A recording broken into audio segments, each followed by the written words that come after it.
बिस्मिल्लाहिर्रहमानिर्रहीम। अस्सलाम वालेकुम। आयशा खान, जिनकी गुज़िश्ता दिनों कराची के एक फ्लैट से 6 दिन पुरानी लाश मिली, उनके बारे में कहा जा रहा है कि आपके हाथों ठीक काम कर रहे हैं, अपनी जायदाद बच्चों के नाम मत कीजिए, इससे सबक हासिल कीजिए जो आयशा खान के साथ हुआ। चाहे आपके बच्चे कितने ही अच्छे क्यों ना हो, कितने ही तरले क्यों ना करें, अपनी जायदाद अपनी जिंदगी में अपने बच्चों के नाम मत कीजिए। जिस दिन जायदाद इनके नाम की, समझे आपने अपने हाथ पांव कटवा दिए। अब सूखी इज्जत भी नहीं मिलती, वक्त तो छोड़ ही दें। ये अल्फाज थे आयशा खान के कि उनकी दोस्त ने उनकी कहानी सुनाते हुए कहा, अच्छा हुआ आयशा आपा मर गई कि उनकी सांस टूट गई।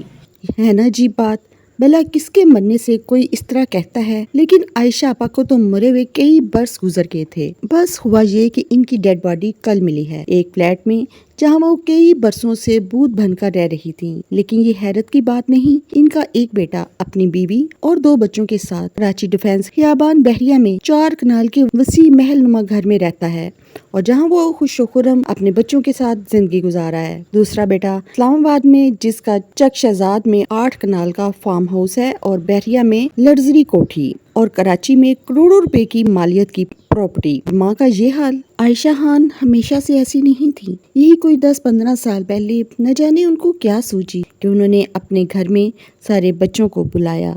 उन्होंने अपनी सारी जायदाद अपने बच्चों के नाम कर दी। फिर इसके बाद क्या होना था, वही जो सबके साथ होता है। आयशा खान कई बार दिन में अपने बच्चों को फोन करती। आयशा खान लेकिन वो कॉल नहीं अटेंड करते। बच्चों को फोन उठा लेते तो लेकिन वो कॉल नहीं अटेंड करते। बस कॉल करता हूँ और वो 2 मिनट पहले घंटों, फिर दिनों और फिर हफ्तों महीनों पर मुहित होते गए। आयशा खान फोन हाथ में पकड़े इंतजार ही करती रह गई। कभी कभी तो सारी रात इंतजार करते गुजर जाती, लेकिन किसी का फोन नहीं आता। अभी कोई 15 बरस पहले की बात है जब आयशा खान ने बेहद शौक से प्राडो TZ गाड़ी ली। शौक से खुद चलाती हुई तलत हुसैन के घर गईं।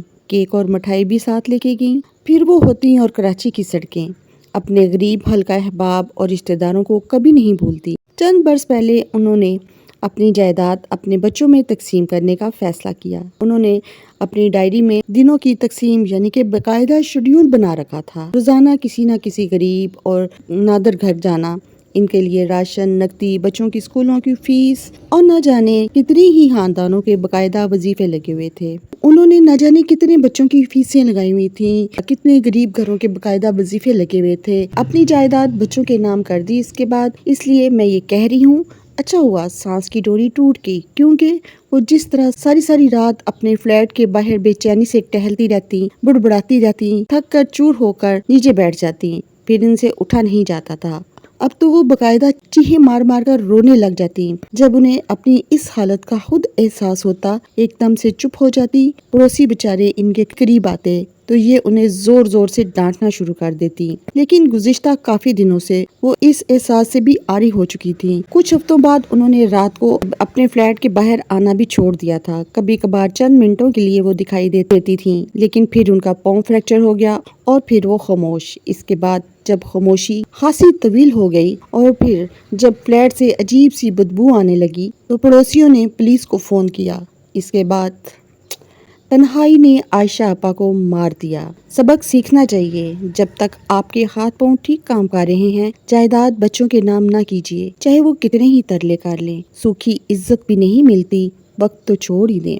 बहुत सारे फनकारों ने उनके जाने के बाद गम का इजहार किया, अफसोस किया। मेरी आखिर में यही दुआ है कि अल्लाह ताला आयशा खान को जन्नतुल फिरदौस में जगह दें। इसके साथ ही कंप्लीट लाइफस्टाइल की मिसबान को इजाज़त दीजिए।